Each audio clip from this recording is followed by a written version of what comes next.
Les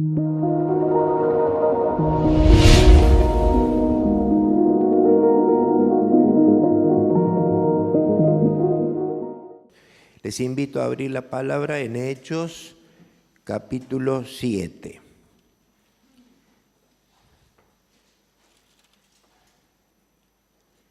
Hechos, capítulo 7.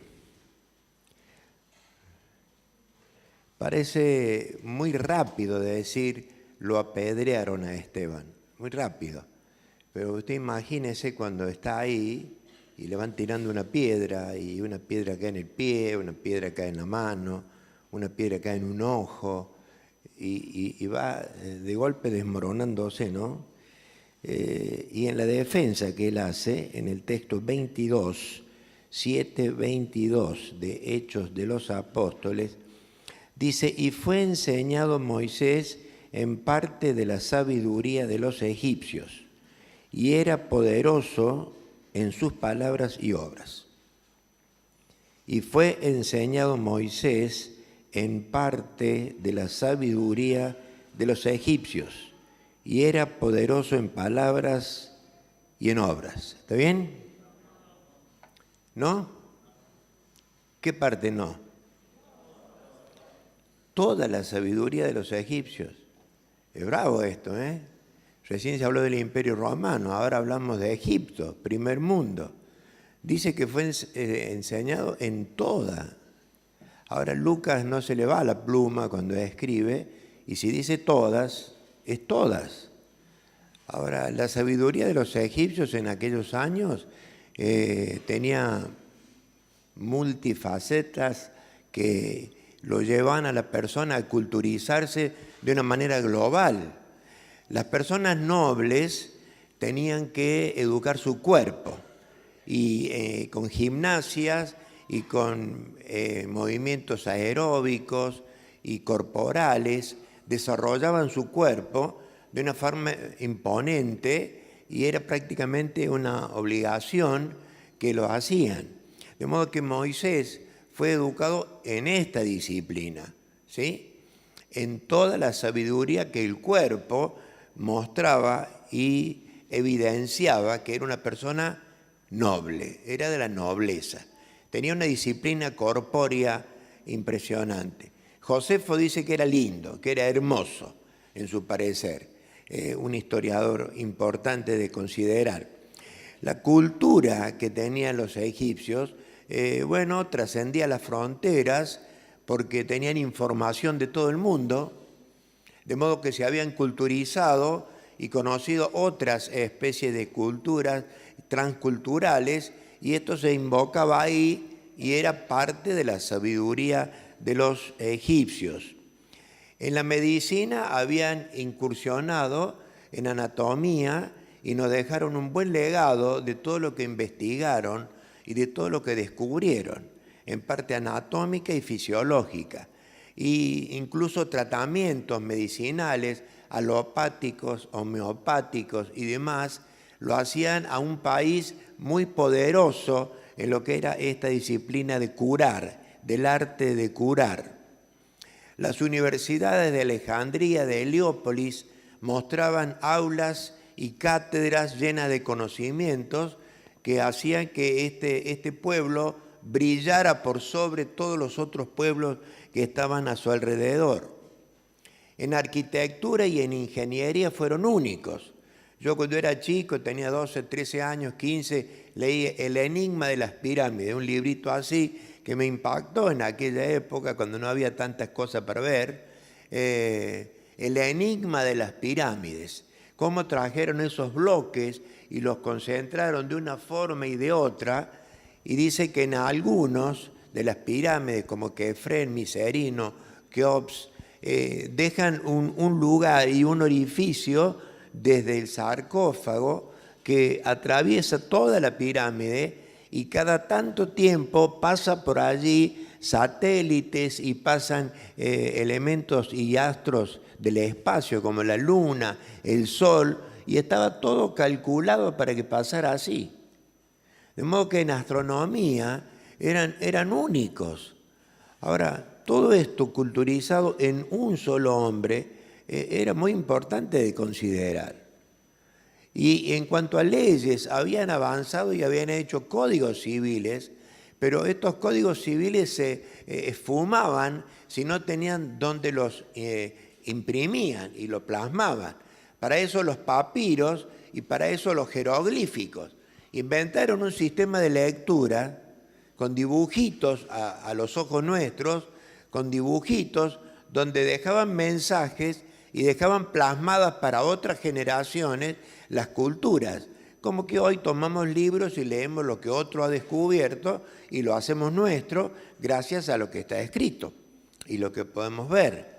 Bueno, Egipto tenía este tipo de incursión en todas las letras, las artes, los conocimientos y los jeroglíficos y los papiros, y dejaban conocer muchas cosas, pero me sorprende cuando Esteban dice que Moisés fue educado en toda la sabiduría de los egipcios. Y esto lo estaba capacitando a él para ser una persona muy importante dentro del reinado de Faraón, donde era hijo de la hija de Faraón. En administración y en gobiernos habían organizado de tal forma el gobierno que muchos países y pueblos circundantes les habían copiado a ellos sus sistemas de tan bueno y de tanta calidad que tenían. Militarmente eran únicos, manejaban la milicia y dominaban todo el África, desde el Nilo, que iban bajando con sus barcos e iban recogiendo riqueza de los pueblos, y todas estas riquezas eran traídas por el Nilo y volcadas en el templo Ptah, donde Moisés era el dios Ra, y era una divinidad, de modo tal que tenía su cuerpo hiperdesarrollado, su intelecto poderoso, era poderoso en palabras, porque todo lo que sabía expresarlo con su léxico, su vocabulario múltiple, de modo que era un hombre que sabía, pero sabía también transmitirlo, y esto era nada más ni nada menos que Moisés. Y militarmente tenía toda la estrategia que hacía falta para dominar la situación en aquellos tiempos. Construyó ciudades y junto con el pueblo que era sojuzgado, y tantos años, y leía esta semana que el clamor del pueblo de tanto trabajar había subido a Jehová, y él había recordado el pacto que había hecho con Abraham, ¿sí? Ahora, todo esto nos muestra a un hombre muy capacitado, enteramente preparado. En cuanto a disciplina personal, muy bien alimentado por su madre los primeros tiempos, como sabemos la historia, que la hermana lo lleva para que lo amamante la madre, y él va conociendo también la cultura egipcia, hebrea, y las canciones, y las historias, y las tradiciones, y se va haciendo un hombre, pero este Moisés egipcio era único en sí mismo. Las riquezas que él tenía no las tenía nadie. Tenía cultura, tenía conocimientos astronómicos, de ingeniería, militares, de gobierno, de leyes, de escritura, de conocimientos propios que él iba sacando, y estaba en la cumbre de todas las cosas. Ahora, en Hebreos, como vamos a leer, dice que dejó los deleites temporales del pecado. ¿Cuáles son los deleites temporales del pecado? Si yo paso el micrófono, nos daría vergüenza a cada uno de decir que es un deleite temporal, pero del pecado. O sea, no estamos hablando de un canal matrimonial, de un canal familiar, no estamos hablando de algo lícito. Estamos hablando de algo ilícito ante los ojos de Dios. Y Moisés lo tenía todo. Todo lo que las pupilas de un hombre querían ver, Moisés la podía ver. Todo lo que un hombre quiere tocar o puede tocar en el pecado, él lo podía tocar. Todo lo que su cuerpo apetecía, Moisés lo tenía. Y tenía en este tiempo, fue en la cumbre de la fama, de la gloria, de la divinidad, del conocimiento, de la culturización, de la ética, de la verborragia, de transmitir. Yo no encuentro en el mundo una persona que en sí mismo tenga tantas cosas como Moisés la tuvo. Porque hay hombres que han brillado por un aspecto, pero jamás teniendo todas estas cosas que tenía Moisés. No creo que haya, y que haya existido hasta hoy, una persona divinamente considerada en su pueblo, rico, hijo de la hija de Faraón, culto, con conocimientos, con verborragia, con capacidad de expresión, con tantas cosas como la que el Moisés egipcio tuvo. El Moisés egipcio. Pero vamos a Hebreos y vamos a leer capítulo 11, y a los chicos les pido que lo pongan ahí arriba, por favor. Y usted sabe a qué me voy a referir. En Hebreos capítulo 11, el verso 24. Por la fe, Moisés, hecho ya grande, rehusó llamarse hijo de la hija de Faraón, escogiendo antes ser maltratado con el pueblo de Dios que gozar de los deleites temporales del pecado, teniendo por mayores riquezas el vituperio de Cristo que los tesoros de los egipcios, porque tenía puesta la mirada en el galardón. Por la fe dejó a Egipto, no temiendo la ira del rey, porque se sostuvo como viendo al invisible, buscando el galardón. Me llamó la atención cuando Gustavo Tello la otra vez hablaba de las maratones, y lo investigué. Las maratones oficiales en el mundo son de 42 kilómetros, 195 metros. Los primeros 22 kilómetros se corre con el atletismo aeróbico del cuerpo, los otros 20 kilómetros con el orgullo del corazón de llegar a la meta, y los últimos 195 metros era porque estaba el palco del rey. Entonces eso lo impulsaba y lo atraía, no importa que su cuerpo desfallecía, pero la cosa era llegar hasta donde estaba el rey. Este es el capítulo de los verbos. Moisés, por la fe, arrancamos con el primer verbo. Él creyó a lo que su madre, Jocabeta, a lo que su familia le explicaba, a lo que su esposa, Séfora, a lo que el mundo actual le iba transmitiendo. Él creyó. Ahora, él no tenía esto, no tenía nada escrito. Si los 5 primeros libros están escritos por él, bien, creo que Job viene de antes, pero esto no lo tenía. Hoy es más fácil creer cuando ya han pasado las cosas.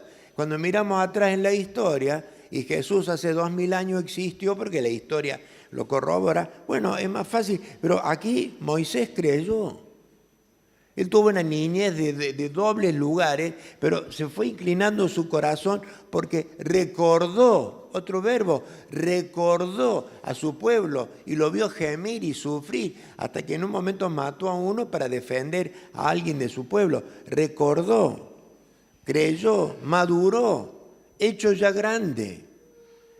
Hermanos, hay una madurez espiritual que la iglesia tiene que darnos. Y recién, como leíamos, poderoso es Él. Bueno, es poderoso, también es poderoso. Sí, es poderoso, pero ¿y qué hace con nosotros? ¿Y qué hacemos? Venimos, cantamos, es poderoso y nos vamos. Y todo sigue igual. ¿O venimos para algo aquí? Venimos para cumplir una fecha, y bueno, cumplimos la fecha, el mensaje del domingo ya caducó, venimos con un nuevo mensaje. No es así. El mensaje del domingo pasado sigue actual y vigente. En nuestras mentes, por nuestra fragilidad mental, quizás caducó en la memoria si no tomamos nota, no subrayamos, no escribimos, o haga la mnemotécnica que usted necesite, pero hay que seguir creyendo. Y ese nombre poderoso es Él, es para algo. Bueno, Moisés creció, y cuando fue hecho ya grande, rehusó. ¿Se da cuenta? ¿Por qué no bautizamos a un bebé? Porque tiene que creer y tiene que rehusar. Y cuando rehúsa, entonces rehusó ser hijo de la hija de Faraón. Rehusó algo tremendo, si yo alcancé recién, con pálidas palabras, a describir un poquito todos los años de Moisés. Porque fueron 40 años ahí que tenía toda la lujuria, toda la altivez, todo el orgullo, toda la arrogancia, todo el privilegio, todos los deleites temporales del pecado. Y me da vergüenza en una reunión decir, deje correr su mente por los deleites temporales del pecado, porque ese es un problema que tenemos, que cuando estamos en la vida espiritual, nuestra mente pareciera que todavía quiere volver a aquellos deleites temporales del pecado.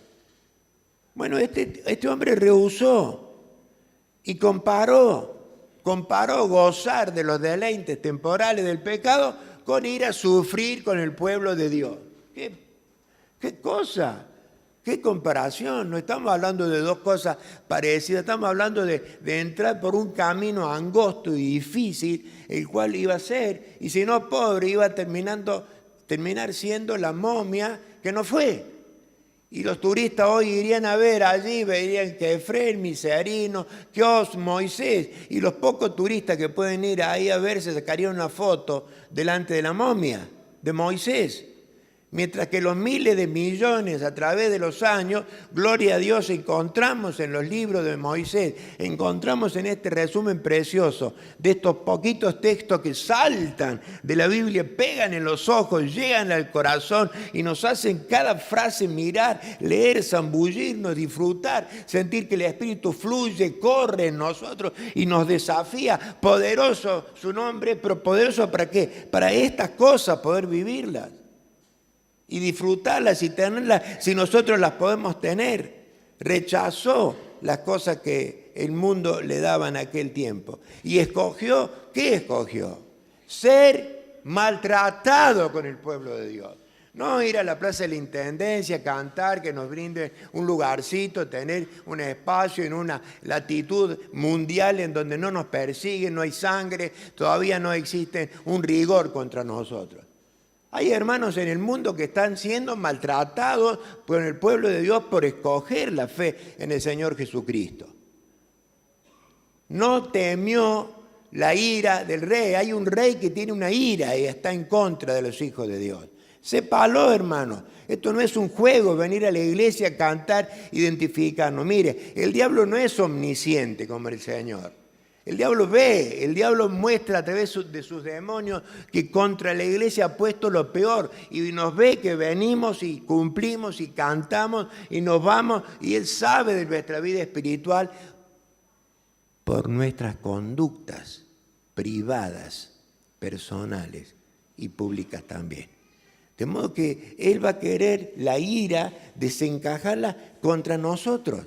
Y si al lado tuyo, adelante o atrás, hay un banco vacío, quizás había alguien allí que no tomó nota de esto a tiempo y no se dio cuenta que esto de jugar, que no podemos jugar a ser cristianos porque él no juega a ser diablo, él es diablo, es Satanás, es Lucifer, él tiene huestes de maldad que van contra nosotros. Entonces no juguemos al cristianismo, vivamos el cristianismo aferrados a él, sintiendo de cerca su presencia. Me encanta esta frase, se sostuvo como viendo al invisible. Esto es algo que choca entre las palabras, una cosa, ver al invisible, como ver al invisible, parece que hubiera una antítesis de ideas ahí. Pero sí, se sostuvo como viendo a nadie. Si no existía todavía, no existía la Biblia, no existían los textos, no existían los salmos. Jesús dice que se cumplieron en él lo que dicen los salmos y nos invita a leer los salmos. Y este día me he zambullido en los salmos y hay salmos hermosos y cosas hermosas que hablan de Jesús, pero ahora las tengo porque las escribió David y Asaf y otros, pero él no tenía nada. Se sostuvo como viendo al invisible porque tenía puesta la mirada en el galardón. ¿Por qué pasó esto?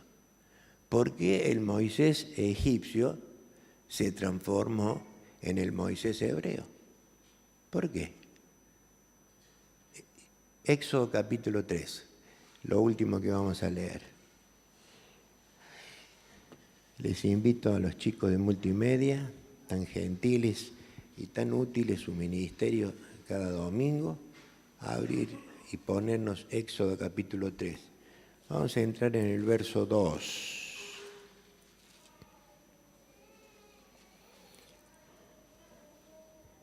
Y se le apareció el ángel de Jehová en una llama de fuego, en medio de una zarza. Y él miró y vio que la zarza ardía en fuego, y la zarza no se consumía. Entonces Moisés dijo, mire esta frase, iré yo ahora, y veré esta grande visión. ¿Por qué la zarza no se quema? Viendo Jehová que él iba a ver, lo llamó de en medio de la zarza, en medio de la zarza. Y dijo, Moisés, Moisés, y él respondió, he aquí. Años atrás, Dios cuidó una semillita en el desierto, que la llevan los pájaros en las patas, o a veces los vientos soplan y se va una semillita de zarza. O cae una lluviacita y la lleva en la corriente una zarza. Y Dios puso la mirada en una zarcita, en una semillita, y le dio humedad necesaria y la fue protegiendo. Y esa zarcita empezó a crecer. Y Dios tenía un programa atrás de esa zarza. Hoy se habló de la predestinación y de antes de la fundación del mundo. Dios preparó una semillita de zarza. Y Dios necesitaba una zarza. ¿Con la zarza se puede hacer este púlpito? Los hermanos entendidos, ¿se puede hacer este púlpito? No. No sean tímidos, hermanos, ¿se puede o no se puede? No. ¿Se puede hacer escalones con la zarza? No. ¿Se puede hacer instrumento con la zarza? ¿Se puede hacer parlante, bafle con la zarza? ¿Se puede hacer escalones allá? ¿Se puede poner este púlpito acá? No. ¿Se puede hacer esta mesa con la zarza? No. ¿Quién va a poner esperanza en una zarza? Si una zarza es nada, en un desierto es nada, habiendo tanta flor, habiendo tantas piedras, tantas cañadones impresionantes, visto la salida del sol o cómo va el ocaso en un lugar tan imponente como el desierto. ¿Qué es una zarza? Dios puso la mirada en una zarza, que los vientos le soplaban, pero ojo, no la toquen. Que los animales se revolcaban, pero no lo toquen. Dios puso la mirada en una zarza. Hermanos, a Dios le alcanza una semilla de zarza, que al mundo es nada, menos que nada, subnada, a Dios le alcanza para ser útiles en sus planos y transformar a un Moisés egipcio en un Moisés hebreo, con un propósito y un plan definido que surca todo el Antiguo Testamento y llega hasta el Nuevo Testamento. Y Moisés, un personaje tan lleno de Egipto. No hacía falta una zarza, pero una semillita de zarza.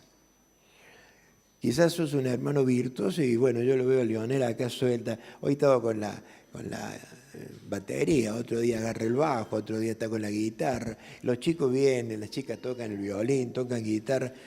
Hay capacidades, otros están con los chicos en este momento trayéndolos de campamento, y ya se está preparando algo para los jóvenes y estamos preparando fiestas de fin de año y hay puestos en la iglesia. Gloria a Dios por los puestos. Pero hermano querido, si te sentís una zarza tan chiquita, tan sencilla, tan simple, quizás un poquito tumbada, quizás un poquito lastimada por el andar del tiempo, quizás por algo que pasó por el lado tuyo y te marcó un poquito, quizás estás un poquito dolida por algo, quizás estás sensible por algo, o quizás estás en cierne, sí, estás buscando un crecimiento, abrir un capullo y meterle una flor y después un fruto, y estás iniciando algo y te sentís todavía una zarza. Todavía hay esperanza en los planes de Dios, porque Dios preparó una zarza que el mundo no la utiliza para esto, ni para eso, ni para esto, ni para otra cosa. Pero para Dios es importante una zarza. Pero ¿por qué Moisés dijo, iré yo ahora y veré esta grande visión? ¿Por qué no se encantó con otra zarza? ¿Por qué desde la eternidad Dios tenía pensado en ese lugar una zarza? Porque era necesario que arda. Esa es la diferencia, hermano. Te podés sentir súper orgulloso y súper lleno de talento y de dones y de virtudes en la iglesia, o te podés sentir el último de la iglesia. No importa. El tema acá es que hay que arder. Y este es el propósito de Dios.